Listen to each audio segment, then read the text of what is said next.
Olá, no Bom Dia Entrevistas, hoje uma história, no mínimo, extremamente interessante, desafiadora. E por que eu digo isso? Pense você que está nos assistindo aqui, tu, com a tua profissão, casado, bem casado, com 3 filhos, e tu resolve largar tudo. Ir embora para um outro país, nem é para uma outra cidade, para um outro país, lá em Portugal, no velho continente.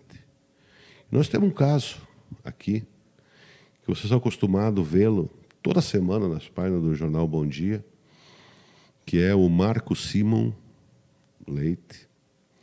Faltou o Vinícius no meio, mas Marcos Leite, eu vou chamar. Que ele, empresário, trabalhava também nos meios políticos, entre Rio do Sul, natural de Porto Alegre, um grande vínculo com o Uruguai. Vou embora para a Europa. E foi. E lá se vão quase 3 anos dessa vontade que ele tinha com a sua família. E hoje está aqui para nos contar um pouco dessa história, as saudades, os desafios, os medos, o que ele evoluiu como pessoa, como profissional, sua filha fazendo jornalismo em Portugal, ele fez também o jornalismo lá. Então é uma história muito bonita e tenho certeza que vocês vão gostar do que vocês vão ouvir aqui. Marcos e Bruna, sejam bem-vindos aqui à TV Bom Dia. Faz tempo, né? Falamos quase sempre pelo WhatsApp, que isso aproxima, mas fisicamente assim, fazia 3 anos. Seja bem-vindo aqui mais uma vez aqui à TV Bom Dia. Olha, muito obrigado. E embora a gente esteja uma vez por semana no jornal, é uma honra poder voltar aqui para casa, conversar e estar aqui de novo no Bom Dia. Hoje, bem acompanhado, né? Aliás, até é o seguinte, quando a Bruna ela saiu daqui, era pequenininha, 3 anos, parece que não, mas nessa idade cresce muito, a gente vê todo o amadurecimento dela. Como pessoa cresceu profissionalmente dentro do jornalismo, ela vai contar um pouco para nós essa experiência de sair daqui, lá de Entre Rios, e morar em Portugal, Bruna. Exato, obrigada pelo convite. Foi desde sair do ensino médio no Brasil, ingressar no ensino médio, que em Portugal é chamado de ensino secundário, e depois todo o processo até entrar na Universidade da Beira Interior. E pronto, lá, já uma curiosidade, o curso é chamado de Ciências da Comunicação, porque junto na licenciatura, que dura 3 anos, tem tanto o lado da publicidade, relações públicas, quanto o lado de jornalismo. No Brasil é separado, lá eles fazem tudo para ver qual é que é realmente a afinidade, eu acho, do próprio... Tu faz junto, e aí as cadeiras optativas são as cadeiras que diferenciam e que vão te guiar ou para o lado do jornalismo ou para o lado para definir a tua graduação, né? Exato. As cadeiras comuns faz junto, e depois quem tem mais afeição pelo lado do jornalismo ou mais pela publicidade, nas cadeiras optativas é que separa. E foi para o jornalismo? Foi para o jornalismo. Conta para nós como que é a faculdade lá, o que tu acha que é diferente de lá, daqui, o que tu aprendeu aqui, né, até 2º grau, mas tu tem essa noção das diferenças do jornalismo do Brasil e de um continente, com as suas peculiaridades dos países, porém, a gente sabe que a democracia do velho continente é muito mais antiga que a nossa, né? Apesar dos regimes ser um pouco diferentes, de conduta do dia a dia, mas como é que tu vê de diferente? Olha, eu acho que, no geral, o jornalismo ele está na mesma base do jornalismo aqui do Brasil. A diferença talvez seja que Portugal é um país muito menor, e então a notícia que tu tem, como se fosse aqui no Brasil, a notícia que tu tem em Porto Alegre, a notícia que tu tem em Erechim, ela, querendo ou não, é diferente, porque são regiões que estão muito afastadas uma da outra. E lá não. Lá tu tem os jornais pequenos que cobrem a região, mas depois, por exemplo, a RTP, que é a grande rede do país, a TV pública, ela consegue cobrir o espaço todo, porque o país é muito pequeno. Então, querendo ou não, tu tem um jornalismo que é muito mais próximo um do outro, porque as realidades estão muito próximas uma da outra. Acho que essa talvez seja uma das maiores diferenças. O norte, o sul... O leste-oeste não é tão grande, né, de Portugal, mas o norte e o sul, né? As realidades são distintas praticamente, não são tão diferentes, acredito. Por isso que a gente pega o nordeste, o norte, a região sul. Aqui parece que é outro mundo, né? E é dentro do mesmo país. Bem isso que a Bruna está falando, né, Marcos? E o jornalismo como ciência, como atividade, ele tem umas características que são um pouquinho diferentes aqui do Brasil. Eu digo isso pela experiência que tive quando fiz o mestrado, que foi uma das razões que fui para Portugal. A primeira que me chamou a atenção é a cooperação. Então, matérias que são veiculadas em um canal, também, quando são de interesse público ou que são interessantes, também passam no outro canal, sem nenhuma vaidade, sem nenhuma disputa, não há uma concorrência. Trabalham realmente juntos, né? E levam muito a sério a questão da ética no jornalismo. Mas tem uma linha lá, uma equipe de TV e de rádio também, e de jornal, né, que já é mais para a linha sensacionalista, assim, que vai mais ao gosto podemos dizer, do povo, assim, né, do pessoal mais simples. Esqueceram essas redes sociais, né? Como se fossem as redes sociais.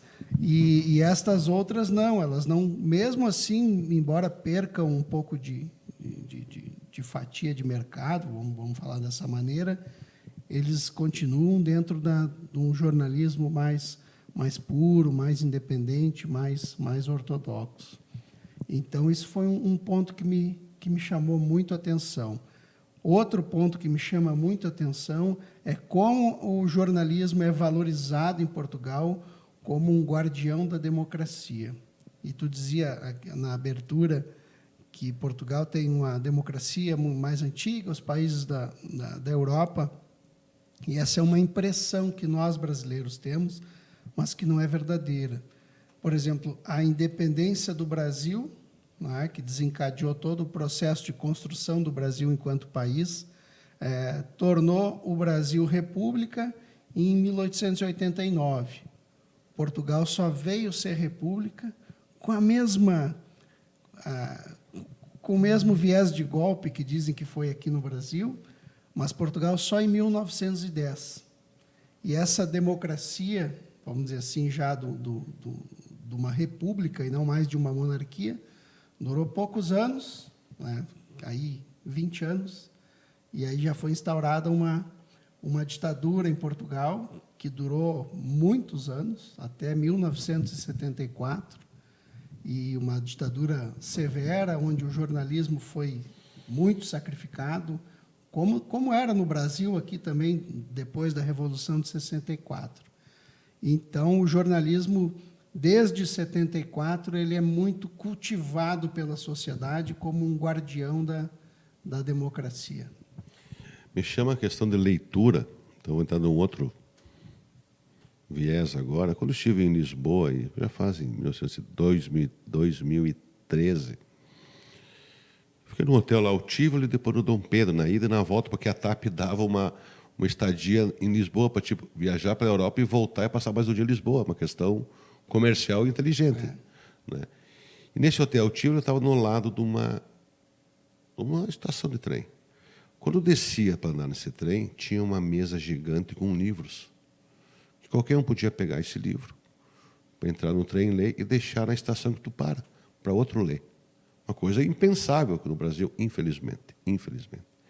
Eu acho essa cultura da leitura, e tu acabou virando um negócio para vocês, né? Sim. Questão, então, por isso que eu fiz esse preâmbulo para entrar o que eles estão fazendo para viver, né? Precisa ganhar dinheiro, tem família para sustentar, tu tem que ter ganhos, né? Tu entende? Verdade. E tu, nessa questão, os dois fazendo jornalismo, tu teu mestrado, resolve abrir uma livraria. Explica um pouco para nós como é que surgiu essa ideia.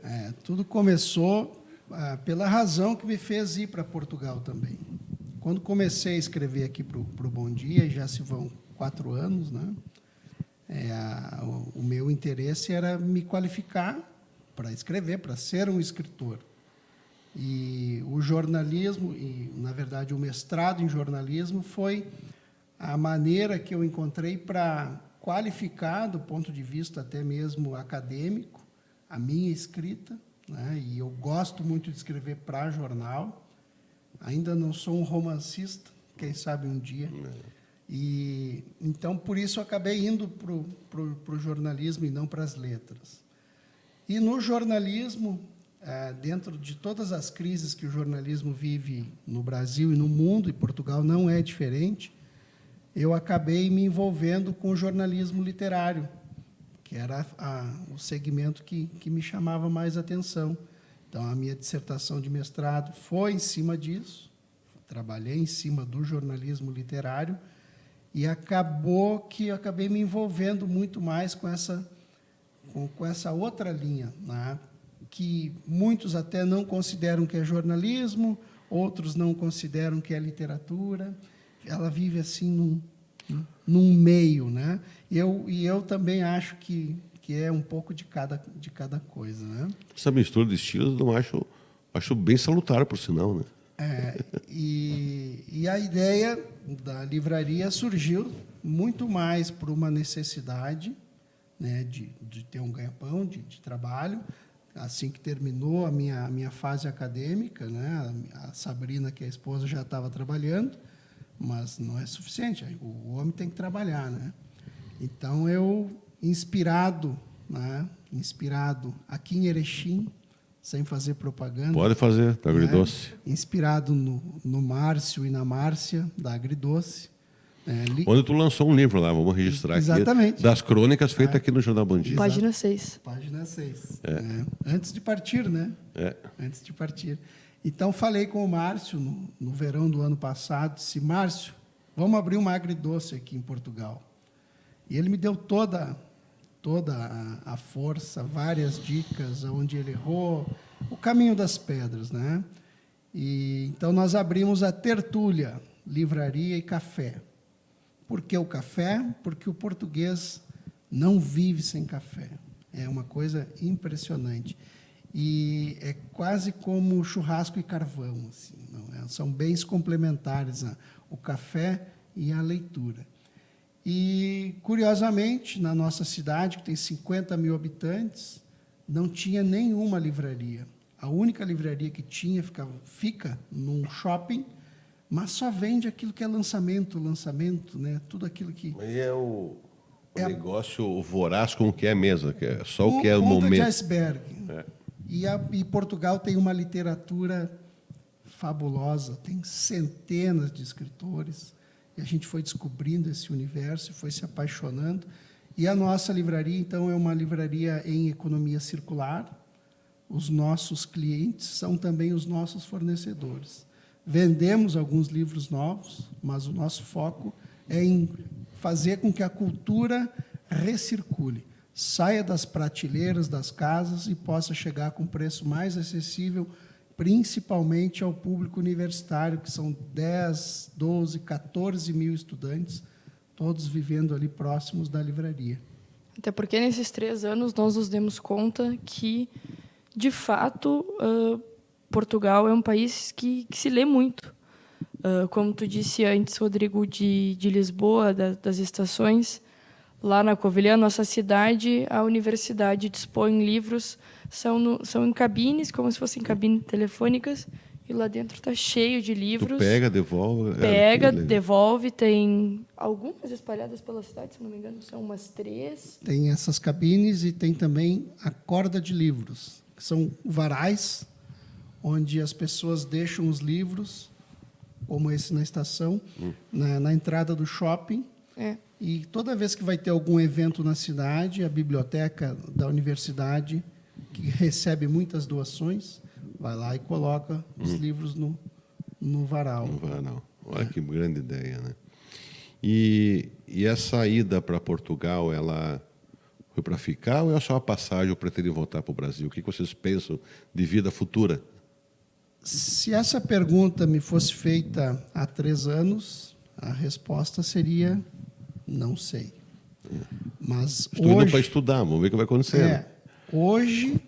Hoje, assim, eu diria que a gente está muito mais para Portugal do que para o Brasil. Hoje a nossa identidade é muito mais de permanência em Portugal do que de retorno ao Brasil. Talvez porque no ciclo de vida dessa experiência a gente esteja quase adquirindo um voo de cruzeiro, vamos dizer assim. Então, é muito cedo para pensar em outras coisas que não sejam lá. a Bruna na universidade, o Pedro, que é o filho do meio, se descobriu jogador de basquete, não é? Lá não falam basquete, é basquete, e teve muito sucesso, já embora tenha 13 anos, ele já é considerado o melhor jogador do nosso estado, embora os estados lá sejam pequenos. Sejam Mau, por exemplo. Mas é um estado.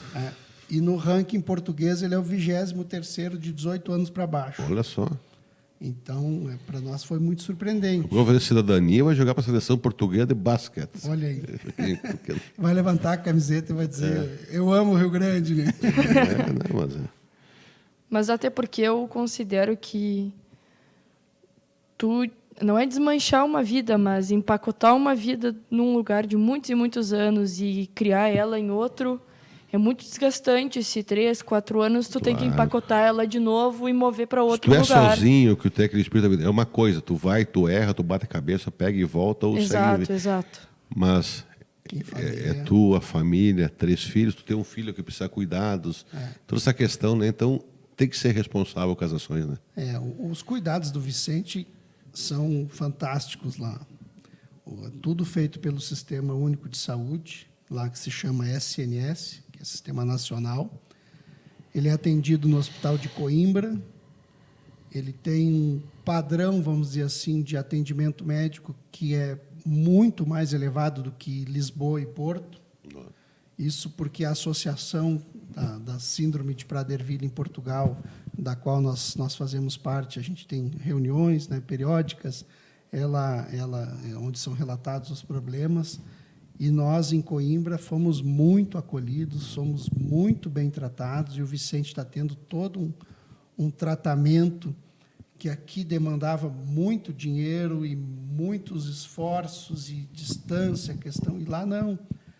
Coimbra fica a 130 quilômetros da Covilhã, mas as estradas são boas, enfim, as coisas estão funcionando.